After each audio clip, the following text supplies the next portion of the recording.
But really the only difference is pretty much in the fact that one is for-profit and one is not-for-profit. The Care Club works on a sliding fee scale, so we help families utilize the program based on income and how frequently they need it, and ours is private pay.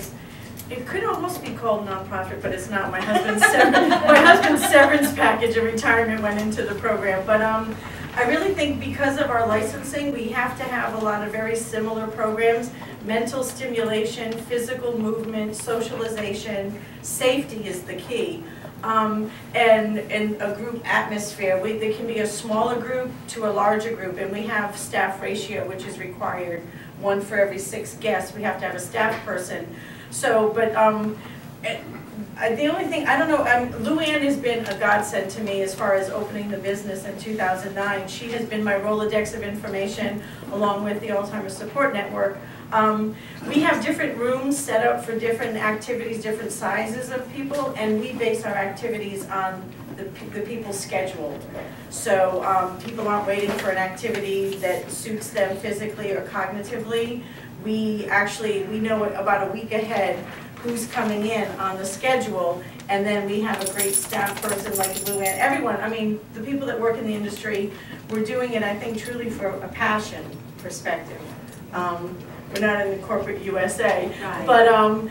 But what we do is we have a staff person, and the assessments that we get from the doctor, the activities are based on the physical and cognitive abilities of our folks. You know, someone may come into our centers really early in the disease process. Those are the ones we love because they can do so much. And as they change, the program changes with them, and we don't do a whole lot of matching people up. They find like people in the program, and as they change, you know, they might be with this group, you know, for weeks and months, and then all of a sudden their face shows up in this group over here because there's been a change in their condition, and they just kind of have gravitated to that other group of people. And we do activities based on, you know, who's there that day.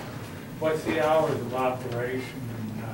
Is it like Monday to Friday? Mm-hmm. We're Monday through Friday from 8:30 to 4:30. We're Monday through Friday from 8 to 5:30. And we have, and the other thing, I believe you have food that's catered in from a licensed, you know, great facility, I'm not sure where, and we have certification to prepare our meals on site. So we have several staff that are certified to prepare the meals at Ardent Manor, but we all follow the adult food program. Yeah, we serve a full breakfast, a full lunch, and a snack every day that meet the guidelines, and it's just easier to have the food catered in because we don't have a full working kitchen. So does it have to be like Monday every day, or?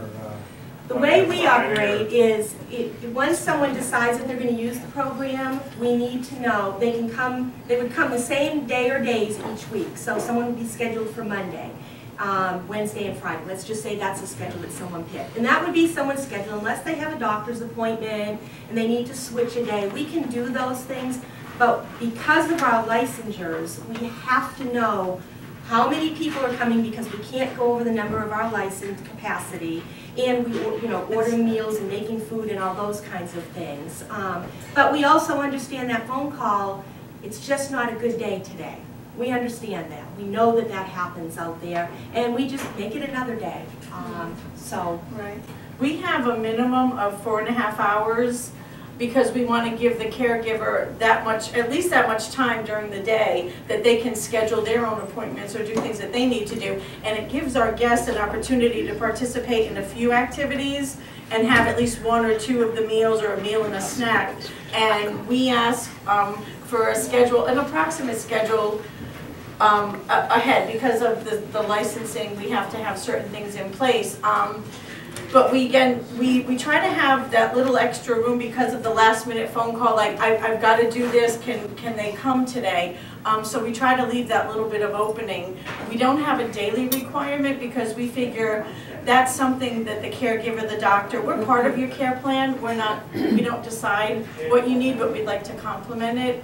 So some people have started very small. We'd rather have someone have, Luann and I were talking about that, we'd rather have someone have a good short experience and build from there, rather than come and think, oh my God, I've been left here, or something happened. So it's always better to build and add more as we go, and maybe the need progresses, than to have like a long bad experience. That's what seems to have worked for us. Yes. Other questions? How about the dietary requirements, special dietary requirements, if you're given food and snacks and things? Well, the basic dietary, we have a regular meal and then a diabetic meal. Those are really the two regulations that we meet. Now, if someone has really special needs more than that, we ask the family to send in the food. We're more than happy to heat it up, keep it warm, whatever. Or if there's something we're having that everybody hates, you know, we were more than happy to have that happen. But because we're dealing with a caterer, it's really difficult to go any more than those two requirements. So. Ours is similar also. We know, like in the assessment forms, we find out before the guest starts if there's a dietary restriction. We find out from the guests themselves or the family if there's a preference or not. And because we can have, you know, Plan B in the fridge or in the freezer, it helps.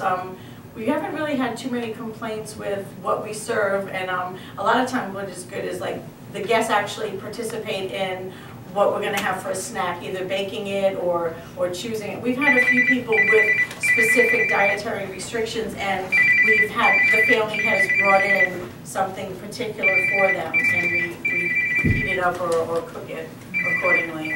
We've actually had experiences where families will come in and say, you know, so-and-so doesn't eat any of these things. And right. We try and remember all those things, but it doesn't always happen.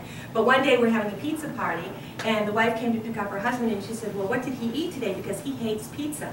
I said, well, he had 3 pieces of pizza and a salad and ice cream. So sometimes the things that we think they don't like, you know, well, they just go ahead and eat with everybody else. Right. So I think that's one of the beauties of the program is the togetherness that they all share.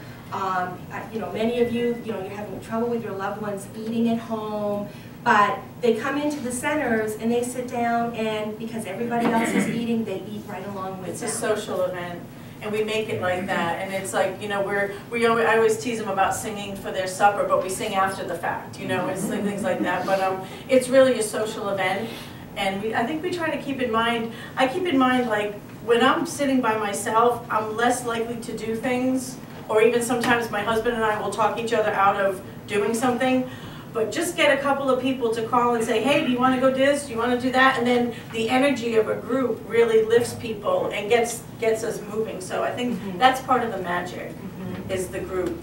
I can back up with my husband for years in church, because he never ever eats lunch. He hasn't for years, maybe 3 or 4 or 5 afternoons, a snack. Lena. Every time he goes there, he eats one. Yeah, they tend to do things for us that maybe they don't, you know, do at home anymore. I had one gentleman, we actually were having a barbecue, and we were making potato salad, and he peeled all the potatoes for us. And he said to me at the end of the day, now don't tell my wife. So again, they do things for us and keep busy, but you know, they don't want the family to know that right. He would have been peeling potatoes every night. Right, so. Making Christmas ornaments. He's like, he had his hands full of paint. He's like, don't tell my wife I did any of this. I said, well, we better get this paint off your hands.